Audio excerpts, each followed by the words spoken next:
Hello students, আমি Nitish sir জ্ঞানজ্যোতি coaching সেন্টারের পক্ষ থেকে তোমাদের প্রত্যেককে জানাই আরও একবার স্বাগত। তো স্টুডেন্টস, আজকে আমি তোমাদের সঙ্গে আলোচনা করব ক্যালকাটা ইউনিভার্সিটির অধীনস্থ যে সমস্ত ছাত্রছাত্রীরা বিভিন্ন কলেজগুলোতে পড়াশোনা করছো তাদের জন্য কিন্তু আজকে সিভ্যাকের পরিবেশ বিদ্যা থেকে অতি গুরুত্বপূর্ণ একটা টপিক তোমরা দেখতেই পাচ্ছ এখানে আলোচনার বিষয় পরিবেশ শিক্ষার উৎপত্তি সম্পর্কে আলোচনা করো। এটা কিন্তু 5 মার্কসের জন্য খুব গুরুত্বপূর্ণ আজকের এই ক্লাসটি। ওকে, ক্লাসটি ধৈর্য ধরে শেষ অবধি দেখবে এবং তোমরা যদি এই যে পেপারটা রয়েছে সিভ্যাকের তোমাদের যে সেকেন্ড সেমিস্টারের যে সিসিএফ যারা অনার্সে রয়েছে তাদেরও এবং যারা পাস কোর্সে রয়েছে তাদেরও প্রত্যেকেরই ক্ষেত্রে এই পেপারটা রয়েছে এবং তোমাদের ইএনভিএস ইউনিট নাম্বার 2 থেকে কিন্তু আজকের এই ক্লাসটা পরিবেশ শিক্ষার উৎপত্তি সম্পর্কে আমি আলোচনা করব। ক্লাসটি শুরু করার পূর্বে তোমাদেরকে বলে রাখি, তোমরা যদি নোটস পত্র নিতে যাও মাত্র 99 টাকার বিনিময়ে তোমরা কিন্তু পুরো 5 মাসের জন্য আমাদের কাছ থেকে কোর্সটা পেতে পারো। সাজেশন, নোটস বগেরা বগেরা যা কিছু আছে সমস্ত কিছু আমরা প্রোভাইড করছি তোমাকে কিন্তু মাত্র 99 টাকায়। এবং তোমরা যদি সিভ্যাকের এই পেপারটা আমাদের থেকে নাও, বাদবাকি ইন্ডিয়ান নলেজ সিস্টেমের যে সিভ্যাকের পেপারটা রয়েছে তোমরা এর সাথে সম্পূর্ণ বিনামূল্যে পেয়ে যাচ্ছ। তো সময় নষ্ট না করে আজই যোগাযোগ করো আমাদের সঙ্গে এবং যুক্ত হয়ে যাও আমাদের অনলাইন ক্লাসে। চলো শুরু করছি আজকের ক্লাসটা ডিটেলসে। দেখো, পরিবেশ শিক্ষার উৎপত্তিটা কিভাবে হলো, কি করে হলো, এই নিয়ে কিন্তু আজকের আলোচনা। বলছে পরিবেশ শিক্ষার উৎপত্তির বীজ নিহিত রয়েছে প্রকৃতির প্রতি মানুষের আদিম কৌতূহল এবং জীবন ধারণের জন্য পরিবেশের ওপর নির্ভরশীলতার মধ্যে। দেখো, আমরা বেঁচে থাকার জন্য যেমন আমার বাড়িটাকে আমি সুন্দরভাবে রাখছি, গুছিয়ে রাখছি, পরিষ্কার পরিচ্ছন্ন রাখছি, ঠিক একইভাবে কিন্তু মানুষও একটা সময় প্রয়োজনীয়তা উপলব্ধি করে যে আমার পরিবেশটাকে আমাকে সুন্দরভাবে রাখতে হবে, বাঁচিয়ে রাখতে হবে, পরিষ্কার পরিচ্ছন্ন রাখতে হবে। এই থেকে কিন্তু পরিবেশ যে চিন্তা, সেই চিন্তার কিন্তু উদ্ভব। বলছে প্রাচীনকাল থেকেই মানুষ তার চারপাশে জীবজন্তু, উদ্ভিদ এবং প্রাকৃতিক ঘটনাবলী পর্যবেক্ষণ করেছে এবং এদের সম্পর্কে জ্ঞান অর্জনও কিন্তু মানুষ করেছে। এই প্রাথমিক জ্ঞান সরাসরি পরিবেশ শিক্ষা না হলেও প্রকৃতির সাথে মানুষের সম্পর্কের ভিত্তি স্থাপন করেছিল।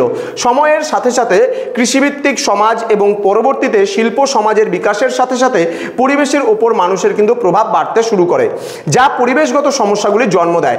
এই প্রেক্ষাপটেই পরিবেশ রক্ষার প্রয়োজনীয়তা কিন্তু অনুভূত হয় এবং পরিবেশ সচেতনতা বৃদ্ধির তাগিদও কিন্তু দেখা দেয়। অর্থাৎ আজকে আমার দেখো ঝড় হবে, বৃষ্টি হবে, তাহলে সেই বৃষ্টি হলে, ঝড় হলে আমাদের মাথা গোজার একটা ঠাঁই দরকার। ঠিক একইভাবে পরিবেশটাকে যদি আমরা আজকে সুস্থ স্বাভাবিক না রাখি তাহলে কিন্তু এই পরিবেশও কিন্তু একটা সময় আমাদের বসবাসের অযোগ্য হয়ে উঠবে। যার জন্য মানুষের যে মনের মধ্যে এই চিন্তাভাবনা আসলো, মানুষের যে চিন্তাধারায় এই ধরনের ভাবনা চিন্তার বিকাশ হলো, তখনই কিন্তু মানুষ কী করলো, ধীরে ধীরে ভাবতে শুরু করলো। কি ভাবতে শুরু করলো? নতুন চিন্তা ভাবনা ভাবতে শুরু করলো যে আমাদের পরিবেশটাকে আমাদের বাঁচাতে হবে, আমাদের বন্য প্রাণীকে আমাদের বাঁচাতে হবে, আমাদের উদ্ভিদকে আমাদের বাঁচাতে হবে। অর্থাৎ বেঁচে থাকার জন্য আমাদের পরিবেশটাকে সংরক্ষণ করা একান্ত জরুরি। যার পর থেকে কিন্তু পরিবেশ শিক্ষার উৎপত্তি হলো যে প্রত্যেকটা ছাত্রছাত্রীকে পরিবেশ বিষয়ে শিক্ষা দিতে হবে।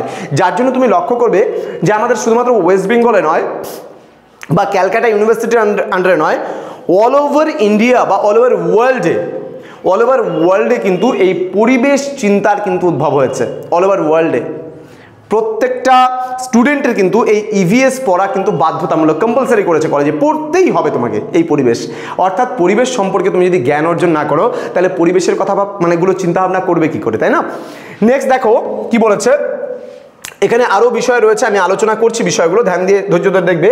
বলছে 19বিংশ শতাব্দীতে প্রাকৃতিক বিজ্ঞান, বিশেষত বাস্তুবিদ্যা এবং জীববিজ্ঞানের অগ্রগতি পরিবেশ শিক্ষার একটি গুরুত্বপূর্ণ ভিত্তি তৈরি করে।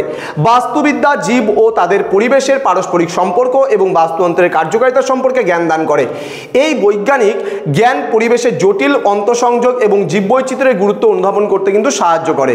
একই সময় শিল্প বিপ্লবের ফলে সৃষ্ট পরিবেশ দূষণ এবং প্রাকৃতিক সম্পদের অতিরিক্ত ব্যবহারের কারণে পরিবেশগত সমস্যাগুলি ক্রমশ প্রকট হতে শুরু করেছিল। বনভূমি ধ্বংস, বায়ু এবং জলদূষণ জনস্বাস্থ্য এবং বাস্তুতন্ত্রের উপর বিরূপ প্রভাব ফেলতে শুরু করে, যা পরিবেশ সুরক্ষায় প্রয়োজনীয়তাকে কিন্তু আরও স্পষ্ট করে তোলে। অর্থাৎ প্রতিটা ক্ষেত্রেই কিন্তু আমাদের দেখা যায় যে পরিবেশের সুরক্ষার প্রয়োজন রয়েছে। জলদূষণ হচ্ছে দিনের পর দিন, তাহলে একটা আজকে জল ছাড়া তো আমরা বাঁচতে পারি না। দেখো রীতিমতো আমি তোমাদের ক্লাস নিচ্ছি, একটা জলের বোতলে যে গলাটা শুকিয়ে গেছে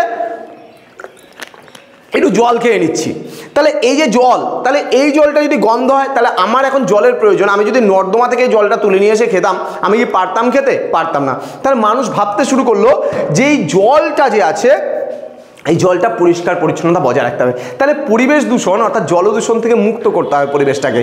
আবার একইভাবে এখানে বলেছে বায়ু দূষণ, অর্থাৎ আমরা যে শ্বাস প্রশ্বাস নিচ্ছি, তাই না, তাহলে এখানে আমাদের যদি বায়ুটা যদি ভালো না হয়, আমরা যদি মুক্ত বায়ু না পাই, তাহলে কিন্তু আমাদের শ্বাস প্রশ্বাসে কিন্তু ব্যাঘাত ঘটবে, তাই না? তাহলে এই প্রয়োজনীয়তা থেকে কিন্তু আজকে পরিবেশ শিক্ষার উদ্ভব ঘটে।